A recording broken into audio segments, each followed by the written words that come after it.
Hello అండి. ఈరోజు వచ్చేసి నేనేం కూర చేస్తున్నాను తెలుసా? ఆల్రెడీ ఇప్పటికే మీకు అర్థమైపోయి ఉంటుంది.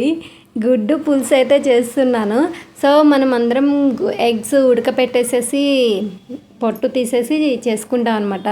కానీ ఈరోజు మాత్రం కొద్దిగా అలా కాకుండా మామూలుగా ఉడకపెట్టకుండా అయితే చేయాలి అనుకుంటున్నాను. మేబీ ఈ కర్రీ చాలామందికి తెలిసి ఉండొచ్చు.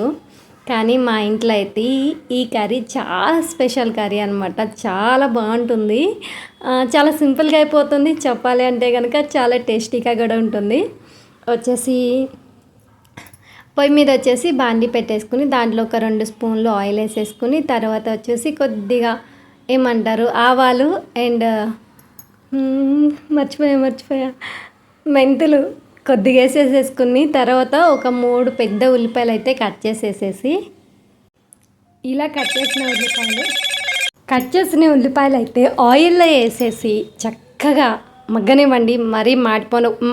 మరీ మాడిపోకుండా కొద్ది కచ్చా పిచ్చాగా మగ్గిపోయినాక ఒక 5 కానీ 6 కానీ పచ్చిమిరపకాయలు తీసుకుని బారుగా కోసేసేసి తర్వాత 2 రెబ్బలు కరివేపాకు వేసేసి 1 స్పూన్ ఉప్పు అయితే వేసేసి బాగా గిరా తిప్పేసేయండి. ఎందుకంటే మాడిపోకుండా ఉంటుంది కదా, అందుకే మంచిగా కలిపేసేసుకోండి. 1-2 నిమిషాలు అయితే మళ్ళీ మగ్గనిచ్చేసేయండి.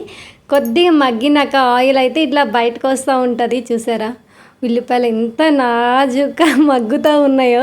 ఆయిల్లో బయటకు వచ్చినాక ఒక కొద్దిగా అల్లం ముక్క తీసుకొని ఒక 4-5 రెబ్బలు వెల్లుల్లి తీసుకుని చక్కగా దంచేసేసుకొని అప్పటికప్పుడు దంచుకున్నది వేసుకోండి. చాలా టేస్టీగా ఉంటుంది. మనం ఫ్రిడ్జ్లో పెట్టి ఎప్పుడుదో తీసేయకుండా ఒకసారి చేసుకుని పెట్టుకుంటాం కదా, అలా కాకుండా మంచిగా అప్పటికప్పుడు అయితే దంచుకుని వేసుకోండి. తర్వాత వచ్చేసి జీలకర్ర పౌడర్ అయితే వేసాను. కొద్దిగా పసుపు అయితే వేసాను. జీలకర్ర పౌడర్లో వచ్చేసి కొద్దిగా ధనియాలు అండ్ కొద్దిగా జీలకర్ర ఇంకా ఏమంటారు యాలకులు ఒక 4 వేసి మంచిగా మిక్సీ పట్టేసి పౌడర్ చేసి పక్కన పెట్టాను. ఆ పౌడర్ అయితే వేసాను. 1 స్పూన్ కారం అయితే వేసుకున్నాను. తర్వాత మంచిగా కలిపేసేసుకుని తర్వాత మళ్ళీ ఒక 2 నిమిషాలు అయితే బాగా మగ్గనిచ్చేద్దాము కూరని. ఇలా మగ్గిపోయిన ఉల్లిపాయల్లోకి వచ్చేసి ఒక 2-3 టమాటాలు అయితే సన్నగా కట్ చేసేసుకుని మంచిగా కడిగేసి సన్నగా కట్ చేసేసుకుని ఇట్లా అయితే వేసేసి మళ్ళీ కలుపుకునే పళ్ళనే ఉండండి, మాడిపోకుండా కూర దగ్గరే ఉండండి. నాలాగా కూర పక్కన పెట్టేసేసి అటు ఇటు అని చెప్పేసి తిరగకుండా కూర దగ్గర ఉండే చేయండి. నేను అప్పుడప్పుడు అదే పని చేస్తాను. ఒక్కోసారి నాకు కూర మాడిపోతుంది. సో మాడిపోకుండా ఉండాలంటే కూర పక్కనే ఉండాలి. టమాటాలన్నీ ఇలా మగ్గిపోయినాక కొద్దిగా అయితే నీళ్ళు పోసుకోండి. నీళ్ళు పోసుకుంటే కొద్దిగా వాటర్గా అయితే కొద్దిగా మగ్గిద్ది అనమాట. టమాటా మొత్తం మాడిపోకుండా ఉంటుంది కదా, అందుకోసమని ఒక టీ గ్లాసు మాత్రమే వాటర్ పోసుకోండి. మళ్ళీ మగ్గనిద్దాము.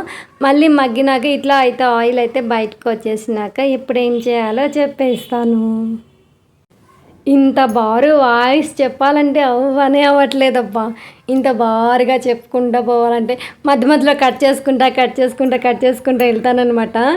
ఈ 5 నిమిషాల వీడియో చెప్పాలంటే కష్టం. ఇంకా ఒకటి వచ్చేసి నేను ఎన్ని ఎగ్స్ 6 ఎగ్స్ తీసుకున్నాను.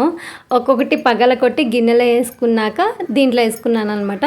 ఎందుకంటే ఒక్కోసారి ఎగ్స్ పాడైనవి కూడా వస్తాయి కదా, అందుకే ఒకసారి గిన్నెలో వేసుకుని మొత్తం చూసుకుని తర్వాత ఇలా అయితే వేసుకుంటే అప్పుడు మనకి పాడైనయో లేదో తెలుస్తుంది. కాబట్టి అప్పుడు కూర కూడా ఒకవేళ ఎగ్ పాడైనా కూర పాడవకుండా ఉండిద్ది ఇలా వేసేసుకుంటే. తర్వాత వచ్చి కొద్దిగా నిమ్మకాయ సైజ్ అంత చింతపండు నానబెట్టుకుని ఆ రసాన్ని అయితే మంచిగా పిసికేసి ఇప్పుడైతే వేసేసాను దానిపైన వేసినాక మంచిగా మీరైతే కొద్దిగా నిదానంగా సైడ్లో అయితే కదిపిస్తూ ఉండండి. ఎందుకంటే చింతపండు రసం కొద్దిగా లోపల వరకు వెళ్ళాలి కదా, లోపల వరకు వెళ్తే కొద్దిగా తొందరగా మాడకుండా ఉండిద్ది అనమాట. తర్వాత వచ్చేసి 1 గ్లాస్ వాటర్ అయితే మళ్ళీ పోసుకోండి. ఎందుకంటే మనం పోసిన చింతపండు రసం అయితే సరిపోదు మనకి, ఇది గుడ్డు పులుసు కాబట్టి కొద్దిగా వాటర్ పోసుకోండి. తర్వాత మీరు కలుపుకునేటప్పుడు నిదానంగా కలుపుకోండి. వేడి అన్నంలో ఒక గుడ్డు వేసుకుని కొద్దిగా పులుసు పోసుకుని తింటా ఉంటే ఆహా అని మీ ఇంట్లో మీ పిల్లలు కానీ మీ హస్బెండ్ కానీ కంపల్సరీ అంటారనమాట. సో ఈ వీడియో అయితే చూసిన వాళ్ళు సబ్స్క్రైబ్ చేయండి, లైక్ చేయండి. అమ్మా, నా గుడ్డు కూర అయితే అయిపోయిందండి, ఎగ్ పులుసు. కానీ నిజంగా చాలా టేస్టీగా ఉంటుంది. ఎగ్ తిన్న ఫీలింగ్ అయితే మరీ చాలా బాగుంటుంది. ఓకేనండి, నా వీడియో అయిపోయింది ఇంతటితో. మీరైతే ఫుల్ వీడియో చూసేసేయండి. మీరు కూడా మీ ఇంట్లో చేసేసుకొని కడుపు నిండా వేడి అన్నం అయితే వేసుకుని అయితే తినండి. ఈ గంటలో గుడ్డు చూయించినట్టు గుడ్డు అన్నం వేసుకుని అయితే తినండి.